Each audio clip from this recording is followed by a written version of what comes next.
प्रधानमंत्री जी को हमारी बात सुननी पड़ेगी।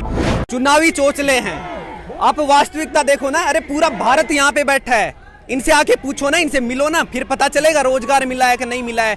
तुम जो है बड़े बड़े बैनर लगाते हो, इतने जितने तुम बैनर लगाने में पैसे लगा रहे हो ना, इतना गरीब लोगों का भला कर दो तुम। पकोड़े तलने वाले को भी जो है दिन में 4 बार तो पुलिस हफ्ता मांगने के लिए आ जाती है। कैसे वो जो है अपना घर गुजारा करेगा, मेरे को बताओ आप। और जब इन बच्चों के पास जब योग्यता है तो फिर ये पकोड़े क्यों तलेंगे? अरे भैया, नेशनल मीडिया पूरी बिकी हुई मीडिया है, आज तक हमारे पास नहीं आई। अगर रिकॉर्ड भी करा है ना भैया, पिछले 10 महीने से हम इस लड़ाई को लड़ रहे हैं, रिकॉर्ड भी हुआ है ना तो दिखाया नहीं गया है।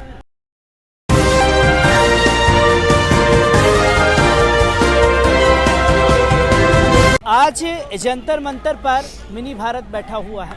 मैं ये इसलिए कह रहा हूँ क्योंकि लगातार 10 महीनों से देश का युवा जो है वो सड़कों पर है और देश के प्रधानमंत्री को, देश के गृह मंत्री को, सीएम को किसी को होश नहीं है कि देश के युवाओं से बात की जाए। क्या देश के युवाओं की समस्या है, इसी के बारे में मैं आपसे जानने की कोशिश भी करूंगा। आपका नाम क्या है, कहाँ से आए हैं? मैं के नेहरा फ्रॉम राजस्थान से आया हूँ, एसएससी जीडी 2018 का छात्र हूँ। और आप ये जो देख रहे हैं हजारों की संख्या में यहाँ पे जो है एसएससी जीडी 2018 के ये छात्र बैठे हैं। इनकी मांग ये है कि भैया अगर आपके पास वैकेंसी हैं, जब 80% बच्चे ये ओवरेज हो चुके हैं तो इनको इनका हक मिलना चाहिए, इनको इनकी वर्दी मिलनी चाहिए। क्योंकि हमारे भारत का संविधान भी हमारे को हक देता है कि अगर आपके पास योग्यता है तो केंद्र सरकार का ये जो है दायित्व बनता है, उनका फर्ज बनता है कि वो जो है देश के युवा को जो है रोजगार देगी।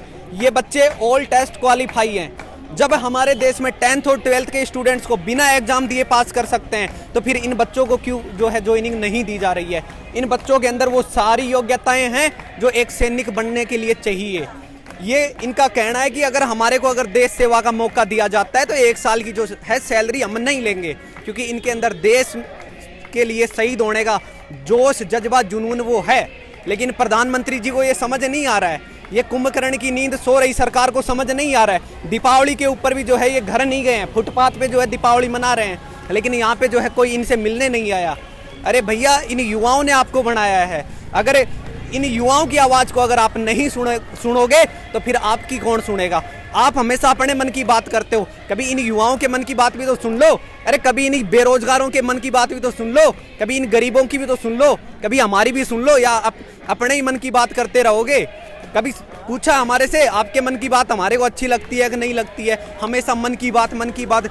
पकोड़े तल लो। अरे पकोड़े भी नहीं तल सकता आम आदमी, मैं कह रहा हूँ पकोड़े भी नहीं तल सकता। पकोड़े तलने वाले को भी जो है दिन में 4 बार तो पुलिस हफ्ता मांगने के लिए आ जाती है। कैसे वो जो है अपना घर गुजारा करेगा, मेरे को बताओ आप। और जब इन बच्चों के पास जब योग्यता है तो फिर ये पकोड़े क्यों तलेंगे? क्योंकि और सुनो, एक और बात कहना चाहता हूँ। आप चाय बेचते थे, प्रधानमंत्री जी को कहना चाहता हूँ, आपने बड़े बड़े सपने देखे, आज देश के प्रधानमंत्री हो, तो क्या इन बच्चों को जो है सपने देखने का अधिकार नहीं है? जब इनके पास योग्यता है, जब इन्होंने ऑल टेस्ट क्वालिफाई करे हैं, तो फिर क्यों नहीं मिल रहा? आज क्यों इनको वंचित रखा जा रहा है? क्योंकि मैं ये भी जानना चाहूँगा, क्योंकि लगातार देश के प्रधानमंत्री जो हैं सीएम योगी आदित्यनाथ भी ये दावा करते रहे हैं कि 4.5 लाख युवाओं को जो है रोजगार दिया है। देखिए सर, मैं ये कहना चाहता हूँ, ये सिर्फ और सिर्फ चोचले हैं, चुनावी चोचले हैं।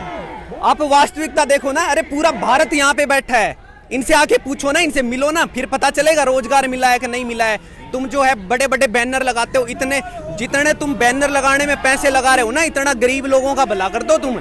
ऐसा कुछ नहीं है, ये वास्तविकता नहीं है। ये बात करते हैं हम 2 करोड़ रोजगार देंगे। आपको पता होगा पिछली बार कोरोना आया, 2 करोड़ रोजगार छिन गए। इस बार कोरोना आया, 90 लाख रोजगार छिन गए। उस पर ये बातचीत नहीं करते हैं, बात करते हैं 2 करोड़। अरे 2 करोड़ छोड़िए, तो हजारों की संख्या में ही बैठे हैं। इन्होंने तो ऑल टेस्ट क्वालिफाई करे, इनको क्यों वंचित रखा जा रहा है? ये इसीलिए तो यहाँ पे बैठे हैं, प्रधानमंत्री जी से सवाल कर रहे हैं। हम किसी पार्टी को बिलोंग नहीं करते हैं, हम हमारा अधिकार लेने आए हैं, हम हमारा हक लेने आए हैं। प्रधानमंत्री जी को हमारी बात सुननी पड़ेगी। प्रधानमंत्री जी जो हैं देश की सेना को लेकर के सत्ता पर काबिज हो जाते हैं और जो देश के युवा जंतर मंतर पर बैठे हैं उनके लिए उनके पास फुर्सत नहीं है, पर दिवाली वाले दिन सेना के जवानों के साथ में तस्वीर खिंचवाते हैं कि देखिए कि जी मैं जो है देश के जवानों के साथ। देखिए मैं वही कहना चाहता हूँ, ये सिर्फ चुनावी चोचले, ये दिखावे के लिए, देश को दिखाने के लिए, देखो जी हमने ये करा। अरे भैया, नेशनल मीडिया पूरी बिकी हुई मीडिया है, आज तक हमारे पास नहीं आई। अगर रिकॉर्ड भी करा है ना भैया पिछले 10 महीने से हम इस लड़ाई को लड़ रहे हैं, रिकॉर्ड भी हुआ है ना, तो दिखाया नहीं गया है। तो आप जब देश की वास्तविकता नहीं दिखा सकते तो फिर क्या है? पूरी तरह से जो है बिकी हुई मीडिया है। दूसरी बात, आप प्रधानमंत्री जी की बात करते हो कि वहां पे गए हैं। मैं आपको बताता हूं, हमारी 14 लाख फौज हुआ करती थी, 1 लाख फौज इन्होंने कम कर दी, 13 लाख हो गई। आज आए दिन जो है हमारे सैनिक सुसाइड कर रहे हैं। क्यों? टेंशन की वजह से, क्योंकि उनको काम इतना करना पड़ रहा है। अरे जब आपके पास ऑल टेस्ट क्वालिफाई कर चुके लड़के स्टूडेंट, हमारे देश का भविष्य आपके पास बैठा है, तो फिर क्यों नहीं?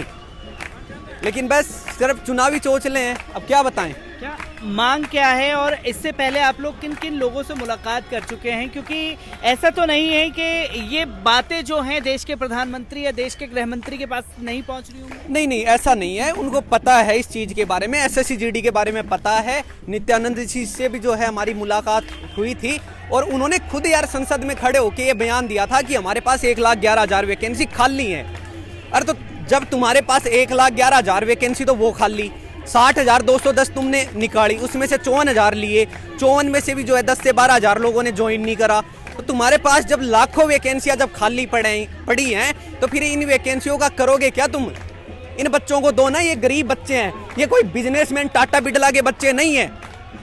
और मुझे बता दो एक भी अगर कोई सैनिक हो जो सारा बिजनेसमैन या टाटा बिरला का बेटा हो, या किसी करोड़पति बाप की औलाद जो वहां पे बॉर्डर पे। अरे भैया ये जिगरा रखते हैं, ये देश के लिए शहीद होने का जोश जुनून जज्बा है इनके अंदर, ये मरने से नहीं डरते हैं। लेकिन ये वो लोग हैं जो गरीब परिवार से आए हैं, जो हजारों किलोमीटर से चल के आए हैं, अपना हक लेने के लिए आए हैं, अपना अधिकार लेने के लिए आए हैं, और बिल्कुल ठान के आए हैं, बिल्कुल मान के आए हैं कि जब तक ये सरकार हमारी नहीं सुनेगी तब तक हम यहाँ से नहीं जाएंगे। इस सरकार को हमारी बात सुननी पड़ेगी, युवाओं की बात सुननी पड़ेगी, इस देश के युवाओं की बात सुननी पड़ेगी, इस देश के गरीब की बात सुननी पड़ेगी, इस देश के बेरोजगारों की बात सुननी पड़ेगी। क्योंकि लगातार हम लोग ये भी देख रहे हैं कि देश का विपक्ष जो है वो भी आवाज़ लगातार रोजगार को लेकर के उठाता रहा है। विपक्ष भी सवाल कर रहा है, देश का युवा भी सवाल कर रहा है। ऐसे में उन्हीं के ऊपर कार्रवाई कर दी जाती है और ये बताने की कोशिश की जाती है कि विपक्ष जो है युवाओं को भड़का रहा है। देखिए, मैं एक बात कहता हूँ, विपक्ष कुछ नहीं है। मैं हमेशा एक बात कहता हूँ, आप सभी को एक मंच पे आना पड़ेगा, और जब भी कभी गलत हो, भैया बात सिर्फ SSCGD 2018 की नहीं है, बात चाहे रेलवे की ले लो, बैंकिंग की ले लो, टीचर्स की ले लो, चाहे कोई भी सरकारी वैकेंसी हो। मैं कह रहा हूँ जब भी गलत होता है आपको सामने आके खड़ा होना पड़ेगा, इनसे सवाल करना पड़ेगा। फिर चाहे वो देखिए सरकारें आती रहेंगी जाती रहेंगी, ये पार्टियां बनती रहेंगी, ऐसे ही चलता रहेगा हमारा देश। लेकिन हमारे देश का युवा रहना चाहिए, उनकी आवाज़ जो है बुलंद तरीके से जो है बुलंद रहनी चाहिए, और उनकी आवाज़ को कोई भी दबा ना सके, इसके लिए हमें एक होना पड़ेगा। देश के युवाओं के कंधे पर चढ़कर के देश के प्रधानमंत्री श्री नरेंद्र मोदी जी सत्ता में आए और देश के युवाओं को ये अनदेखा करने पर तुले हुए हैं। किस तरीके से देख रहे हैं? मैं सर वही कह रहा हूँ कि भारत विश्व का सबसे बड़ा युवा वाला देश है। हमारे प्रधानमंत्री जी कहा करते थे, जब ये जीते नहीं थे ना, जब सत्ता में नहीं थे, तब कहा करते थे कि ये जो डॉक्टर मनमोहन सिंह जो है अमेरिका जाते हैं तो जो है इनका सर झुका हुआ होता है, जबकि इनको कहना चाहिए, गर्व से कहना चाहिए कि मैं उस देश से आया हूँ जो सबसे ज़्यादा जिसमें युवा रहता है। अरे भैया आज मैं आपसे प्रधानमंत्री जी से मैं सवाल करता हूँ, आपने क्या करा?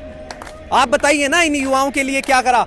रेलवे ग्रुप डी 3 साल हो गई, अभी तक एग्जाम नहीं हुआ। मैं वही कह रहा हूँ, इन नेताओं के चुनाव जो है टाइम पे हो जाते हैं, लेकिन जो स्टूडेंट्स हैं ना वो दर दर की ठोकरें खाते रहते हैं, लेकिन उनकी परीक्षाएं नहीं हो पाती हैं।